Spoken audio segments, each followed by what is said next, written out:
السلام علیکم۔ کہانی گھر میں خوش آمدید۔ آج کی کہانی کا نام ہے نشانہ۔ جلدی کرنے کی ضرورت نہیں ہے صاحب، ہرن اب تک دم توڑ چکا ہوگا۔ جب ہم وہاں پہنچیں گے تو دیکھیے گا کہ میری گولی اس کے کان سے 2 انگل نیچے سے اس کے سر میں گھسی ہوگی۔ آخر مجھے اس کا اتنا یقین کیوں ہے؟ اس لیے کہ میں فیروز خان ہوں، دنیا کا سب سے اچھا نشانے باز۔ فیروز خان جسے اللہ نے عقاب سے زیادہ تیز نگاہیں عطا کی ہیں اور پہاڑوں سے زیادہ مضبوط ہاتھ دیے ہیں۔ کیا صاحب نے سنا نہیں کہ گومل والے کیا کہتے ہیں؟ جس دن فیروز خان کا نشانہ خطا ہو گیا، اس دن سے پتھر زمین کی طرف گرنے کے بجائے آسمان کی طرف اچھلنے لگیں گے۔ کیا میں نے ابھی 400 گز کے فاصلے سے دوڑتے ہوئے ہرن پر نشانہ لگا کر اپنے نشانے کا ثبوت نہیں دیا؟ جبکہ صاحب دیکھ رہے ہیں کہ سورج غروب ہو رہا ہے اور روشنی بہت کم ہے، پھر بھی مجھے ہرن کا نشانہ لینے میں کوئی دشواری محسوس نہیں ہوئی۔ صاحب پوچھتے ہیں کہ تیرے لیے مشکل نشانہ کیا ہو سکتا ہے؟ اڑتے ہوئے باز کے پروں کا ایک گولی سے نشانہ لینا اور بھاگتے ہوئے گرگٹ کی دم ایک گولی سے کاٹنا مشکل کام نہیں ہے صاحب، یہ تو آفریدی قبیلے کا ایک بچہ بھی کر سکتا ہے۔ کیا صاحب نے 20 گز کے فاصلے سے کسی مکھی کو نشانہ بنایا ہے، یا لہلہاتے ہوئے کھیتوں کے درمیان جب ہوا خوب تیز چل رہی ہو گیہوں کی ایک مخصوص بالی کا نشانہ لیا ہے؟ میں کسی روز صاحب کی خوشی کے لیے یہ کرتب دکھاؤں گا۔ صاحب پوچھتے ہیں کہ میری زندگی کا بہترین نشانہ کیا تھا؟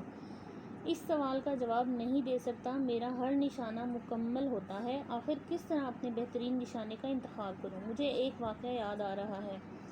یہ بہت پہلے کی بات ہے صاحب۔ آپ جانتے ہیں کہ گولی دشمن کو مارنے کے لیے چلائی جاتی ہے، لیکن جس واقعے کا میں ذکر کر رہا ہوں اس میں سوال مارنے کا نہیں، زندگی بچانے کا تھا۔ وہ میرا دوست تھا، اس کا نام عبدالحکیم تھا۔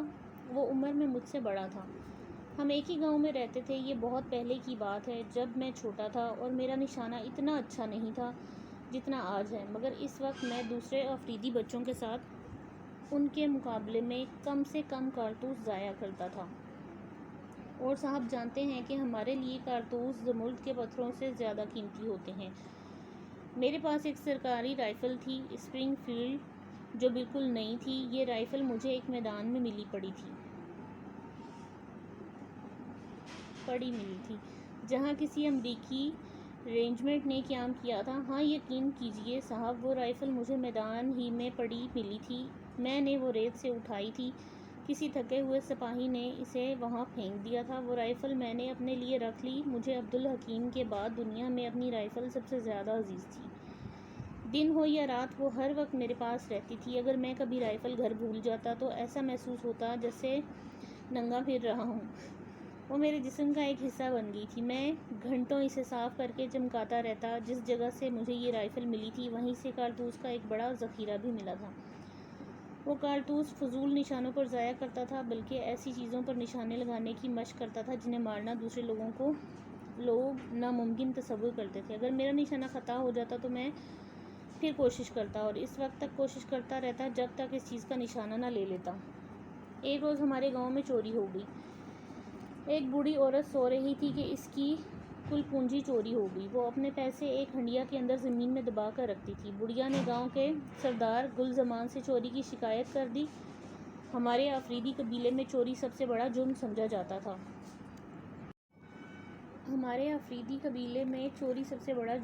جاتا ہے، قتل سے بھی بڑا، اور چوری کی سزا صرف موت ہوتی ہے۔ گل زمان ایک عقل مند اور انصاف پسند آدمی تھے۔ اس نے گاؤں کے تمام مردوں، عورتوں اور بچوں کو باہر نکل جانے کا حکم دے دیا۔ گاؤں میں اس کے علاوہ چند دوسرے بزرگ آدمی رہ گئے۔ وہ ہر گھر میں گھس کر تلاشی لینے کا ارادہ رکھتے تھے۔ چوری کا شبہ میرے دوست عبدالحکیم پر کیا جا رہا تھا، لہٰذا سب سے پہلے اس کی جھونپڑی کی تلاشی لی گئی۔ اس کے بستر کے نیچے تازہ کھدی ہوئی مٹی کے نشان نظر آئے۔ اس جگہ سے زمین کھودی گئی اور بڑھیا کی ہنڈیا دبی ہوئی مل گئی۔ اس میں چوری کی رقم موجود تھی۔ اس سے بڑا ثبوت اور کیا ہو سکتا تھا؟ صاحب میں پوچھتا ہوں، اگر عبدالحکیم واقعی چور ہوتا تو چوری کی رقم ایسی جگہ کیوں چھپاتا جہاں سے وہ فوراً مل جاتی؟ مجھے اس کی بے گناہی کا پورا یقین تھا، کیونکہ چوری کی رات وہ میرے ساتھ پہاڑیوں میں چیتوں کا شکار کھیل رہا تھا، مگر اس امر کا میں ہی ایک گواہ تھا۔ عبدالحکیم کا ایک دشمن تھا شیر محمود، وہ دونوں ایک لڑکی سے شادی کرنا چاہتے تھے لیکن میرے دوست کو پسند کرتی تھی، اس لیے شیر محمود اس کا دشمن بن گیا تھا۔ اس نے بڑھیا کی رقم خود چرائی تھی اور عبدالحکیم کی جھونپڑی میں چھپا کر اسے اپنے راستے سے ہٹانے کا ناپاک منصوبہ بنایا تھا۔ صاحب آپ شیر محمود کو نہیں جانتے، اس کا نام تو شیر محمود تھا لیکن وہ تھا بہت بزدل اور افریدی قبیلے کے ماتھے پر ایک بدنما داغ تھا۔ اس کے علاوہ وہ اونٹ کی طرح بہت بدصورت بھی تھا، لیکن اس کی زبان بہت تیز تھی اور اس طرح چلتی تھی جیسے برف پگھلنے پر ندی چلتی ہے۔ حالانکہ مجھے معلوم تھا کہ عبدالحکیم بے گناہ ہے اور شیر محمود جو کچھ کہتا ہے وہ جھوٹ ہے، لیکن صاحب جب میں نے قسمیں کھا کھا کر شیر محمود کو یہ کہتے سنا کہ اس نے خود اپنی آنکھوں سے عبدالحکیم کو رات کے وقت بڑھیا کی جھونپڑی سے نکلتے ہوئے دیکھا تھا تو مجھے بھی اس پر یقین سا آنے لگا۔ وہ ایسا ہی چرب زبان تھا صاحب، وہ عبدالحکیم کے خلاف کچھ دوسرے گواہ بھی لے آیا جن میں اس کے رشتہ دار بھی تھے اور ملازم بھی، انہیں اس نے ثبوت دے کر جھوٹ بولنے پر راضی کیا تھا۔ ایک گواہ نے کہا کہ عبدالحکیم کو بڑھیا کی جھونپڑی میں جاتے ہوئے دیکھا تھا، دوسرے نے کہا کہ عبدالحکیم کو اپنی جھونپڑی میں زمین کھود کر چوری کی رقم دباتے ہوئے دیکھا تھا۔ ایک گواہ نے کہا کہ اس نے عبدالحکیم کو یہ شیخی بھگاتے سنا تھا، اس نے بڑھیا کی ساری پونجی چرا لی ہے اور اب کوئی اس کا کچھ نہیں بگاڑ سکتا۔ صاحب دربار میں شیر محمود اور اس کے جھوٹے گواہوں نے قسمیں کھا کھا کر گل زمان اور دوسرے بزرگوں کے سامنے عبدالحکیم کے خلاف گواہی دی تو مجھے اپنے دوست کے گردن میں پھانسی کا پھندا صاف نظر آنے لگا۔ ایسا معلوم ہوتا تھا جیسے گل زمان کو ان جھوٹوں کی گواہیوں پر پورا یقین آ گیا ہو، لیکن اس نے عبدالرحیم کی سزائے موت سنانے سے پہلے لوگوں سے یہ پوچھا کہ کیا کوئی شخص مجرم کے حق میں گواہی دینا چاہتا ہے؟ پورے گاؤں میں سے صرف ایک میں عبدالحکیم کی بے گناہی کا گواہ تھا، کیونکہ چوری کی رات وہ میرے ساتھ تھا، پہاڑوں میں شکار کھیل رہے تھے ہم، لیکن صاحب میں ایک درجن مخالف گواہوں کے مقابلے میں اکیلا تھا اور میری زبان شیر محمود کی طرح چلتی نہیں تھی، میں تو بس گولیاں چلانے کا ماہر تھا۔ اس نے گل زمان کے پیر پکڑ لیے اور روتے ہوئے اسے بتایا کہ چوری کی رات عبدالحکیم میرے ساتھ پہاڑوں میں چیتے کا شکار کر رہا تھا۔ اس وقت میری عمر بہت کم تھی، میں ایک لڑکا تھا اور میرا عبدالحکیم کے ساتھ ہونے والی ناانصافی پر رو رہا تھا، لیکن گل زمان نے میرے رونے اور پیر پکڑنے پر بھی میری بات سچ نہیں سمجھی، وہ الٹا میرا مذاق اڑانے لگا کہ میں اپنے دوست کی جان بچانے کے لیے جھوٹی شہادت دے رہا ہوں۔ اس نے مجھ سے ویسا سوال نہیں کیے جیسے شیر محمود اور اس کے ساتھیوں سے کیے تھے، پھر وہ میرے نشانے بازی کا مذاق اڑانے لگا۔ اس سلسلے میں اس نے مجھ سے دریافت کیا کہ کیا میں اتنے فاصلے سے فلاں چیز کا نشانہ لے سکتا ہوں؟ اس نے پوری سچائی سے اس بات میں جواب دیا۔ وہ زور زور سے ہنس کر مجھے شیخی باز اور جھوٹا کہنے لگا۔ سنو لڑکے، تم نے اپنے نشانے بازی کی شیخی بگاڑی ہے، اس پر کوئی بھی یقین نہیں کر سکتا، اس طرح تم خود اپنی زبان سے اپنے جھوٹے ہونے کا اقرار کر لیا ہے۔ اب ہم کس طرح تمہاری اس شہادت پر یقین کر لیں کہ چوری کی رات عبدالحکیم تمہارے ساتھ پہاڑوں میں شکار کھیل رہا تھا؟ اب ہم کس طرح تمہاری اس شہادت پر یقین کر لیں کہ چوری کی رات عبدالحکیم تمہارے ساتھ پہاڑوں میں شکار کھیل رہا تھا؟ اگر تمہاری زبان سے اپنے نشانے کی مہارت ثابت کرنے کے لیے ایسا جھوٹ نکل سکتا ہے تو تم اپنے دوست کی جان بچانے کے لیے ہر قسم کا جھوٹ بول سکتے ہو۔ یہ الفاظ سن کر مجھے آگ لگ گئی، میں نے غصے سے چلا کر کہا، میں نے اپنے نشانے اور عبدالحکیم کے بارے میں جو کچھ کہا ہے اس کا ایک ایک لفظ سچ ہے۔ اس پر گل زمان نے جھک کر زمین سے ایک سفید پتھر اٹھایا، پتھر گول تھا لیکن مرغی کے انڈے سے چھوٹا تھا۔ اس نے وہ پتھر سب کو دکھایا اور اونچی آواز میں کہا کہ یہ کوئی شخص 400 گز کے فاصلے سے اس پتھر کا نشانہ لے سکتا ہے؟ اس سوال پر سب ہنسنے لگے۔ 400 گز کے فاصلے پر وہ پتھر کس طرح صاف نظر آ سکتا ہے، چاہے نشانہ لگانے والے کی نگاہیں عقاب کی طرح تیز ہی کیوں نہ ہوں؟ پھر گل زمان نے مڑ کر مجھ سے کہا، فیروز خان کا کیا خیال ہے، جو اپنے آپ کو گومل کا بہترین نشانے باز کہتا ہے؟ میرا خیال ہے کہ فیروز خان جیسا عظیم نشانے باز اپنی جادوئی مہارت اور جادوئی بندوق سے بڑی آسانی کے ساتھ 400 گز سے اس پتھر کا نشانہ لے سکتا ہے۔ آخر 400 گز ہوتے ہی کتنے ہیں؟ صاحب میں نہ سمجھ تھا اور بے وقوف بھی تھا، چنانچہ اپنی نشانے بازی کا مذاق اڑتے دیکھ کر خون گرم ہو گیا۔ میں نے کچھ سوچے بغیر ہی کہہ دیا، وہاں میں بڑی آسانی سے صرف ایک گولی میں اس پتھر کا نشانہ لے لوں گا۔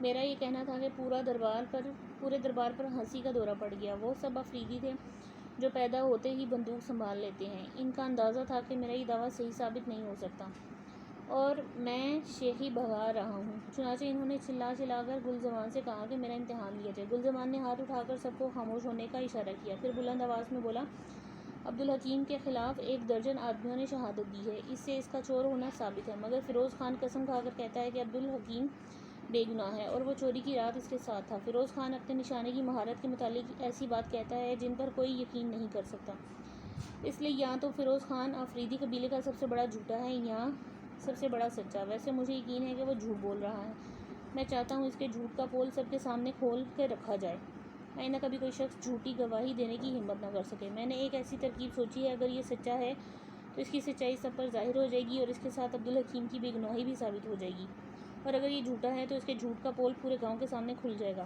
اور عبدالحکیم بھی اس سزا کو پہنچے گا۔ گل عبدالحکیم کو گاؤں سے باہر لکڑی کے کھمبے سے اس طرح باندھا جائے گا کہ وہ ذرا بھی حرکت نہ کر سکے، پھر اس کے سر پر یہ پتھر رکھا جائے گا اور اس کے بعد فیروز خان 400 گز کے فاصلے سے اس پتھر کا نشانہ لے گا۔ اگر فیروز خان نے عبدالحکیم کے سر پر رکھا ہوا پتھر ایک گولی میں اس طرح اڑا دیا کہ عبدالحکیم کو خراش تک نہ آئے تو میں اسے خدا کی طرف سے عبدالحکیم کی بے گناہی اور شہادت سمجھوں گا، اسے اسی وقت رہا کر دیا جائے گا۔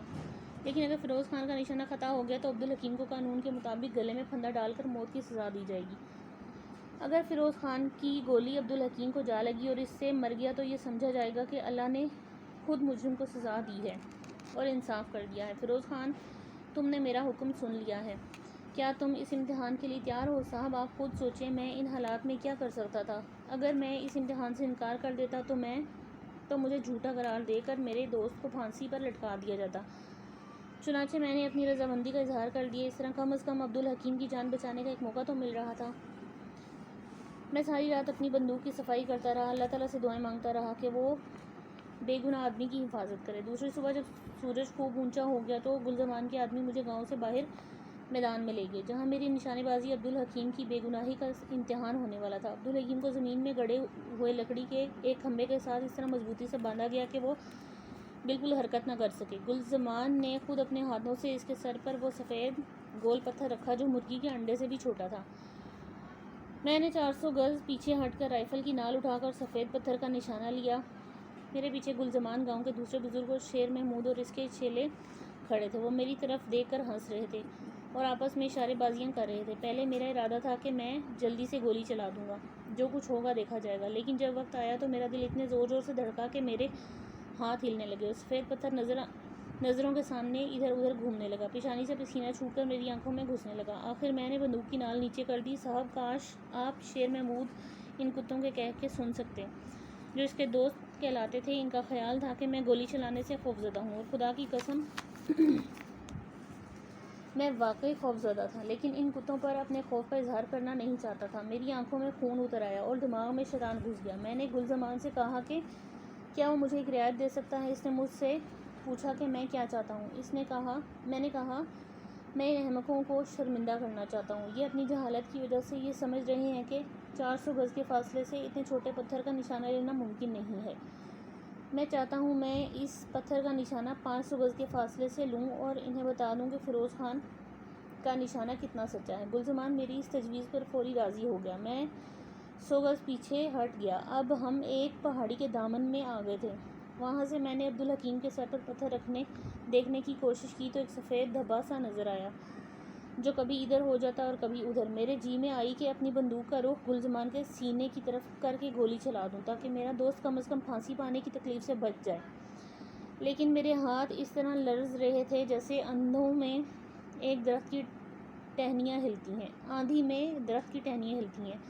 میں نے ایک مرتبہ پھر بندوق کی نال نیچے کر دی۔ شیر محمود اور اس کے چیلے پر پھر ٹھٹے مار کر ہنسنے لگے اور پوچھنے لگے میں گولی کیوں نہیں چلاتا۔ میں نے زور سے زمین پر تھوکا اور جواب دیا کہ فاصلہ اب بھی بہت کم ہے، اتنے کم فاصلے سے نشانہ لگانا میری توہین ہے۔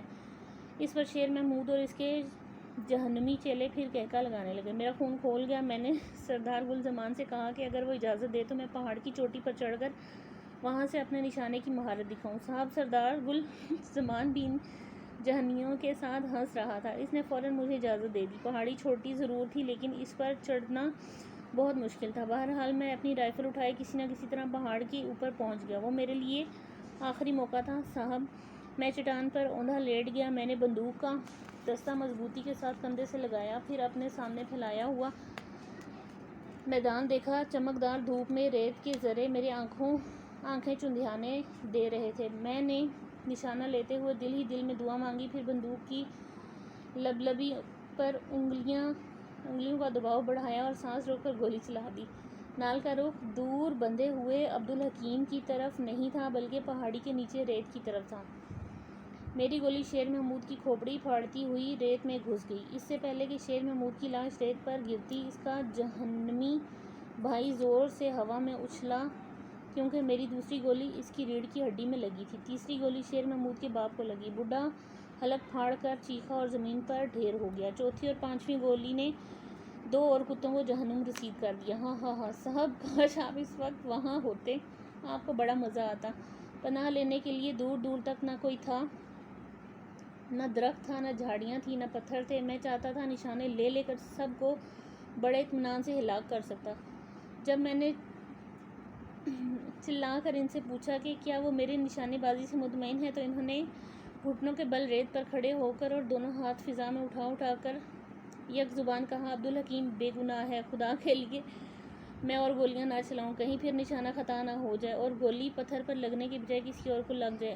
آہا صاحب دیکھیے، ہم ہرن کے پاس پہنچ گئے۔ ارے یہ گولی تو گردن میں لگی ہے، آپ یہ نہ سمجھیں کہ میرا نشانہ چوک گیا۔ صاحب خطا معاف۔ اگر کل رات مجھے بخار نہ آ جاتا اور میری ایک آنکھ سوجی ہوئی نہ ہوتی تو آپ دیکھتے کہ گولی وہیں لگی ہے جہاں میں نے کہا تھا۔ برا ہوا اس بخار کا، بڑا جہنمی مرض ہوتا ہے۔ دیکھیے میری انگلیاں اب تک کانپ رہی ہیں۔